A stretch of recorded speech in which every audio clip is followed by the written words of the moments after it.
All right, folks, the Negro Leagues announced that they're going to be integrating the records. Sorry, Major League Baseball is going to be integrating the Negro League records into their records after segregating them all of these years. That's right. It took a 3-year research project by Major League Baseball to do this. As a result, Josh Gibson, the great hitter and player in the Negro Leagues, he is now going to be Major League Baseball's career leader with a .372 batting average, surpassing that of vehement racist Ty Cobb, his .367. He's going to be leading in several other categories as well, including career on-base percentage.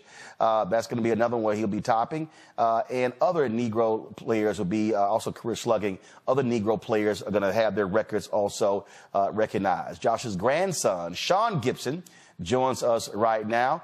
Sean, glad to have you on the show. Of course, Alpha, the brothers reached out to me from the national office, and they said, hey, get Frat on the show. And I said, Alphas are always welcome on this show. So just got to get your initial thoughts on Major League Baseball. Let's be real clear. The real Major League stars were in the Negro Leagues, but for Major League Baseball to do right by these players for fans and for the future. Yeah, you're right. We never considered the Negro League Baseball players. We always been considered major leaguers to our family. But Wednesday was a great day, not just for Josh Gibson, but for all the Negro League family members. This is a long time coming. As you mentioned, this actually started in 2020. The commissioner made the announcement to include Negro League stats into Major League Baseball record books. And now we're here 3.5 years later, and it's finally done. So it's a great day for Negro League family members, Negro League families, Negro League players, as well as fans. So I'm glad that to see this happen.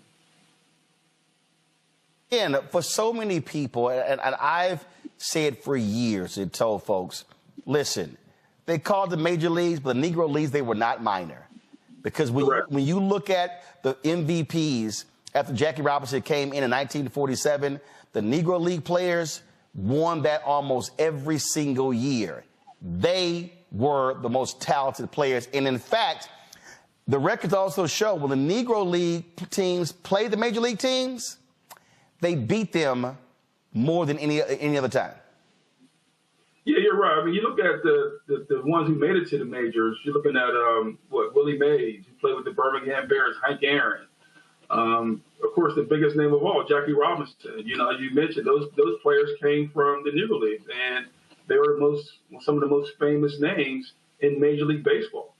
So a lot of the Major League Baseball players. Look at Satchel Paige. He came in his 50s and played in the major. So the top black players that we talk about now played in the Negro Leagues. And you're right.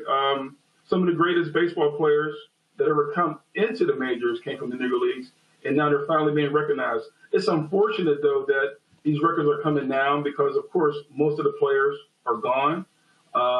But, you know, I know they're up in heaven. Celebrating and saying finally and about time that this is finally going on and this has happened in Major League Baseball. Questions for our panel. Michael, you first.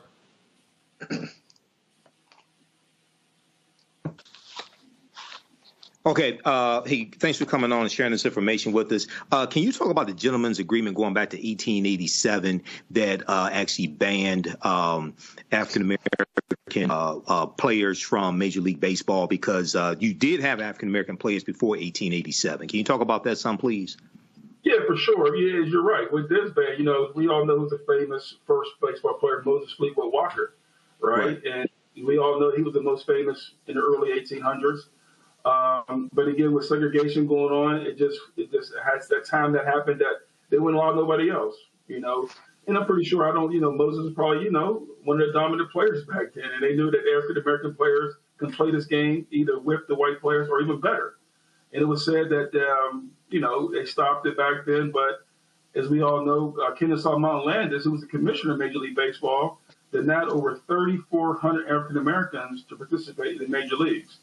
And so it was just a tragedy that these players never had a chance to play. Right. All right. Thank you.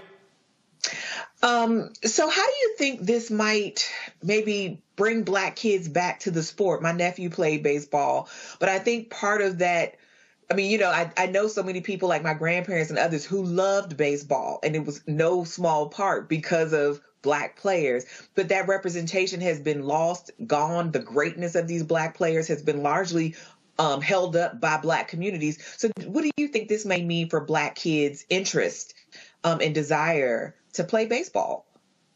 Well, I hope this does it does a lot for black baseball. With these young kids nowadays, there's not a lot of black kids playing baseball right now. A lot of black kids are playing basketball and football. But right now we're trying to get more kids playing baseball. There's a new video game called MLB The Show that focuses on the Negro Leagues. So, it's more about educating these young people about the Negro Leagues. But I think right now, even with Major League Baseball, back in the 70s, it was around 27% of African-American baseball players in the major leagues. Now we're down to about 6 or 7%.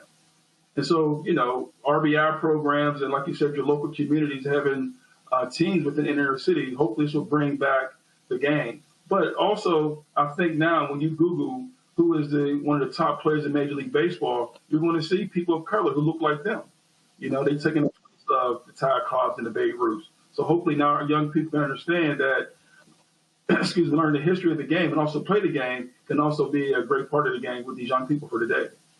Yolanda?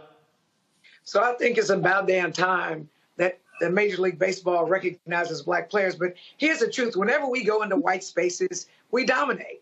All you got to do is look at Venus and Serena, Tiger Woods. You look at when we're allowed, when they had segregated football, they get a black guy in football. Next thing you know, the Southwest Conference got black people everywhere because they just want to win. So I would actually not at all be surprised if the white people had to play against the black people, then black people probably have all the spaces. That's just what happens. And I'll also say that the black people, the ones that got into Major League Baseball before it was more of a thing, think of the racism that they had to deal with, the anti-blackism, how they were treated. So they did these things having to deal with racism from even their teammates. Because trust me, there were people who believed that they were there and they shouldn't be there. But when it comes to are black kids going to play baseball more, I know, for example, here in Houston, the cost of going to a Major League Baseball game is not affordable. It's just not. But anybody can have a football and they can play football out in the streets. And even when I go look at college baseball, say at the University of Houston, you just don't see a lot of black people because it's never been pushed to us like that. At least when there was the Negro Leagues, the kids knew I can play baseball and I can play in the Negro Leagues. So I think that we have to do a lot, but I also think that we just don't know the history. Like sort of generally, we don't talk about history, and they damn sure ain't learning in school now with this attack on DEI.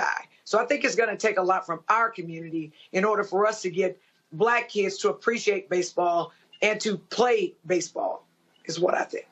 Sean? Well, you made a lot of good points. The first thing is, as you mentioned, that, the segregation, right? I've been talking about this for the past 2 days. One thing I want people to understand is that when you see the Negro League stats, they earned those stats. They weren't given those stats, they earned those stats. When Josh Gibson did 466 in 1943, he earned that. And as you mentioned, Negro League baseball players had to endure a lot just to even get to the game and play the game. They had to endure racism, not being able to go to certain hotels, not being able to go to certain restaurants, dealing with the KKK. And they had to endure all of that and still go to the stadium and still play the game at a high level. Major League Baseball players had to do all that. And so when you talk about the difference between Major League Baseball players and Negro League Baseball players, our guys had to deal over a lot of trials and tribulations just to play the game of baseball and play it very well. But for our young people, though, again, like you said, the main thing is right now is that now they will be able to see, do the research, understand. And I think the most important thing is that we have to understand the Negro Leagues is not just about stats. It's a whole bunch of history that come with the Negro Leagues. It's all about the history as well of the numbers. It's not just the numbers, but it's also the history as well. Well, absolutely. Well, this is absolutely fantastic. I'm happy for all the descendants of Negro League players, and again, for the new generation of folks to understand and appreciate the fantastic play of these athletes. And so it's always wonderful. For folks who don't know, are there any statues or monuments out there for Josh Gibson outside of the Negro Leagues Museum in Kansas City that if people want to visit? Can you tell them about that? Yeah, there's several. There's a statue in D.C. At the Nat Stadium. People always ask, well, why is there a statue of Josh Gibson in Washington, D.C.? Because the Homestead Grays actually played half their games in Washington, D.C. It was a gentleman's agreement to play half their games in Washington, D.C. There's several landmarks here in Pittsburgh as well. But for all the other Negro League baseball players, there's several landmarks in different cities. St. Louis has a Cool Papa Bell statue. Wilmington, Delaware, Judy Johnson. So there's a lot of things coming up. And actually, coming up this month, Roland, you may or may not know, there's a huge game going on in Rickwood at the Birmingham, which is the oldest stadium. Which is the oldest stadium in the Negro Leagues. And so I co-founded an organization called the Negro Leagues Family Alliance, which is a group of family members who are working together as one voice. We will be in attendance there. Hopefully Willie Mays will be there. And we have two of our other players, excuse me, Mr. Ron Teasley, who's 97 years old, who plays with the New York Cubans, who will be there. So we're very excited to celebrate that at the oldest stadium in the Negro Leagues in Birmingham. And that's taking place on Juneteenth, correct? June 20th, yep. June 20th. All right, then. Sean, we appreciate it. Thanks a lot, Frat. Thank you. Appreciate it. All right, folks. This is, so there's one from the Associated Press also. This is the one from CBS News that I posted. Statistics from Negro Leagues officially integrated into Major League Baseball books.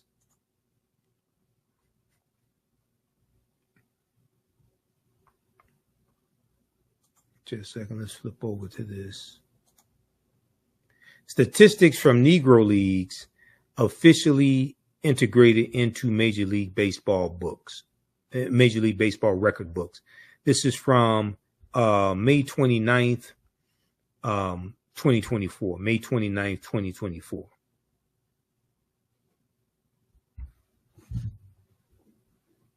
From CBSnews.com. I'm trying to close out all these ads and stuff popping, the videos popping up. In a milestone decision, decades in the making, Major League Baseball announced Tuesday that it is now incorporating statistics of Negro Leagues that operated in the 1920s, 30s, and 40s into record books. Okay, Negro Leagues that operated in the 1920s, 30s, and 40s into record books.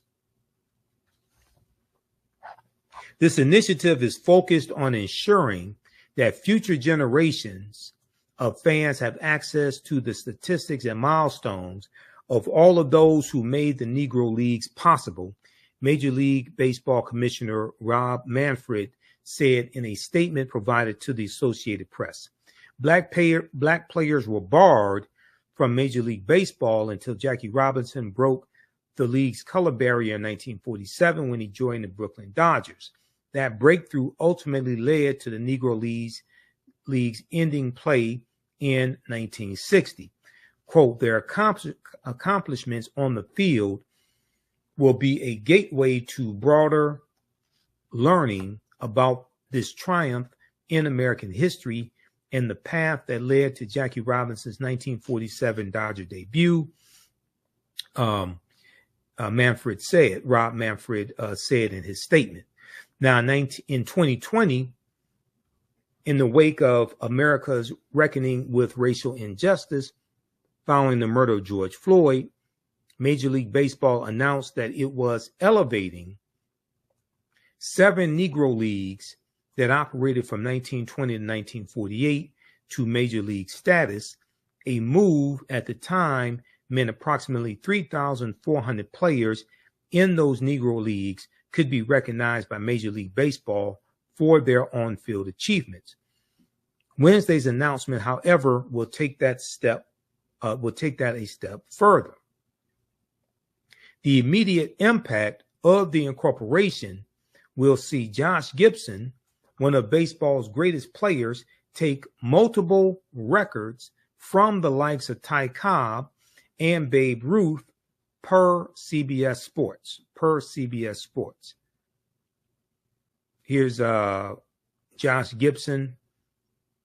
So this is during the 12th annual East-West All-Star Game of the Negro Leagues. This is 1944. American baseball player Josh Gibson of the East team creates a cloud of dust as he slides into home plate during the fourth inning at Comiskey Park, Chicago, Illinois, on August 13th, 1944. West team's catcher Ted Ratcliffe is visible at right. Now, Josh Gibson will become the all-time leader in career batting average and at 372, passing Ty Cobb's mark of 366, according to CBS Sports. His career 718 slugging percentage will also be the all-time high mark now, surpassing Babe Ruth's previous record of 690, and he'll be the leader in career ops on base plus slugging percentage, with 1.177, passing Babe Ruth's mark of 1.164. Sean Gibson, who was on Roland Martin Unfiltered on Friday with us, Sean Gibson is the great grandson of Josh Gibson.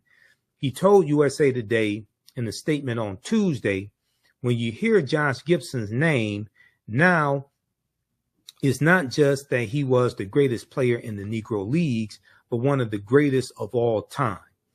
These aren't just Negro League stats. They're Major League Baseball stats. Okay. Now, so read the rest of this piece here. And some people are saying, well, the Negro Leagues, those players, they didn't play with the best players. Well, that's what people have been saying about Ty Cobb and Babe Ruth and the rest of them for years. The white players didn't play with the best players. The best players were in the Negro Leagues. They were segregated out of baseball. Now, when we look at this history here, and I brought this up to Sean Gibson, Josh Gibson's great-grandson, because I was able to ask him a question. It was a gentleman's agreement in 1887.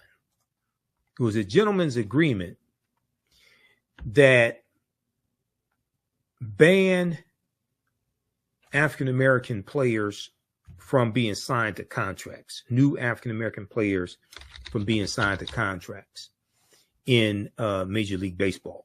It was not a written rule. Okay. There is let me see. I looked at, I was looking at something on this. I think it was, History of Baseball and Civil Rights in America. This is at baseballhall.org. This is Baseball Hall of Fame. And it takes you throughout history. And it talks about the Moses Fleetwood Walker, okay, who was the last African-American player on an otherwise all-white Major League team until Jackie Robinson broke the color barrier in 1947, right? But here's the thing: you can be an Afro-Cuban, or you could be Afro-Latino, and still be signed to a contract, okay? Or you could just say, you were Afro-Latino or something like that, and speak with an accent, and you could be signed to a contract. So this was specifically targeting African Americans, and this is, dealing with segregation. This gentleman's agreement was adopted shortly before Plessy versus Ferguson, 1896 U.S. Supreme Court case. The History of Baseball and Civil Rights in America. Okay, this is at baseballhall.org, and it takes you through this history here. 1865, 1876. So during the Reconstruction era, following the Civil War between the North and the South, America experiences an era known as Reconstruction. So we talk about this in my new class that starts up June 23rd that you can register for right now. Black resistance movements from the Haitian Revolution, U.S. Civil War, Civil Rights Movement, Black Power Movement, 1800 to 1968. Okay. So we talk about this.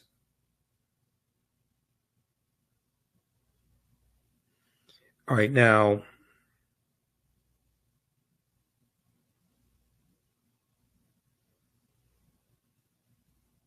so I'm looking at a breaking news story. Representative Sheila Jackson Lee has announced that she has pancreatic cancer, because I'm looking at Roland's Instagram page.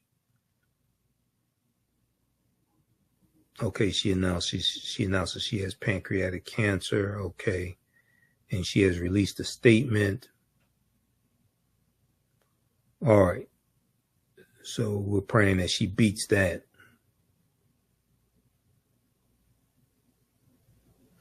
All right, now,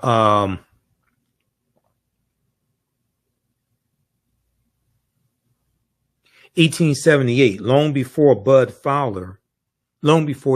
Jackie Robinson came on the scene, Bud Fowler becomes the first black professional player to integrate white teams. Beginning in 1878, he will play in the minor leagues as a pitcher, catcher, and second baseman.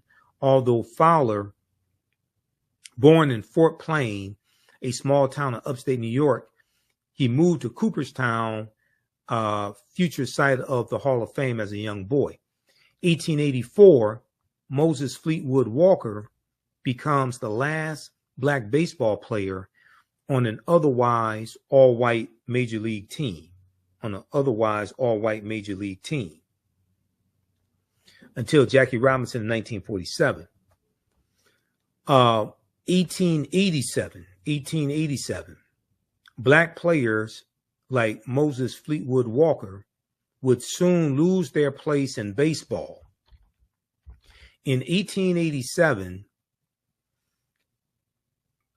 major league and minor league team owners adopted a secretive gentleman's agreement,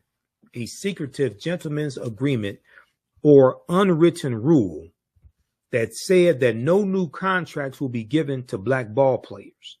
Okay, so this wasn't a written rule. Okay, this was an unwritten rule that shut us out of Major League Baseball. This gentleman's agreement, similar to Jim Crow laws adopted by some American states, effectively forces black ball players out of all professional leagues by 1900. It's the same thing they did with horse racing. We dominated horse racing, won the Kentucky Derbies, won all the major races. The first Kentucky Derby ran in 1875. Oliver Lewis was a 19-year-old former slave. He won that, okay? But we were forced out of horse racing. There was an organized effort by jealous white men who were jealous of the type of money we were making to force us out of horse racing.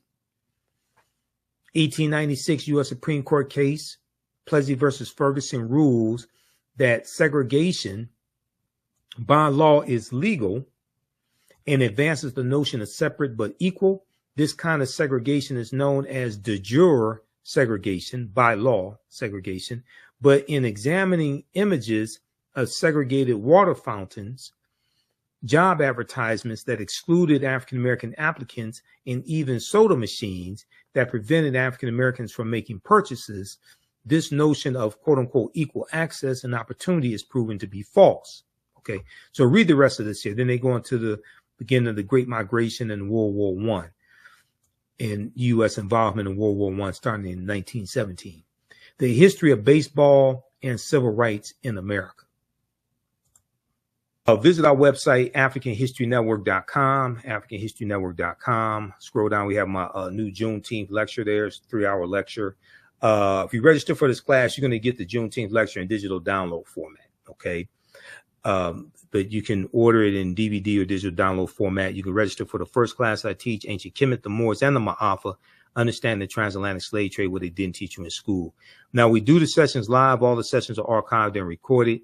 You can go back and watch these anytime. So even after the course is over with, you can still go back and watch the class, okay? A year from now, 2 years from now, you'll still have full access, and you can watch the class. This content is PG-13, so you can use this with your children. Okay, so it's not overly graphic. I don't do a lot of cursing or anything like that. And it's very visual. So there's articles that we reference, books that we reference. I show you usually the book references on the screen, so you don't have to buy any of the books if you don't want to. But register here. We're going to do a class introduction right now. I teach this at my online school, so you can register for this course. Click right here, register for full course at AfricanHistoryNetwork.com. We just posted the link here in the thread of the broadcast. You can also support the African History Network, $ the AHN show through Cash App and through PayPal, paypal.me/the AHN show. That helps us keep doing the research, stay on the air, keep broadcasting, pay some of the bills. This is our official Cash App account, $ the AHN show, SHOW. When you go to it, it'll say Michael. There's some like 5 or 6 fake African History Network Cash App accounts out there that I have identified, like these right here. Oh, and you can click on a Cash App link right here. Here's our QR code. Okay. And then here's our link for PayPal as well. This helps us keep doing the research, stay on the air, keep broadcasting, pay some of the bills, finance our Sunday night show, the African History Network show. I usually do that Sundays, 9 p.m. to 11 p.m. Eastern Standard Time on our social media platforms as well. All right, we have to get out of here. Hopefully you learned a lot today. You can email me through the website if you have any questions, AfricanHistoryNetwork.com. We'll see you in class. Remember, right now is corrects wrong behavior. What you do for yourself, what you do to yourself, and what you allow other people to do to you and get away with is based upon what you think about yourself. What you think about yourself is based upon what you have been taught about yourself. What you've been taught about yourself is based upon everything you've read, heard, and seen about yourself. So when you control the radius of a man or woman's thoughts, you can control the circumference of his or her actions, because the mind can't do or teach what it doesn't know. And your understanding of politics is directly related to your understanding of history. Okay, so we'll see you in class. Listen to the African History Network show. And Wakanda, right now is corrects wrong behavior. It's not over till we win. Wakanda forever. We'll talk to you next time. Peace.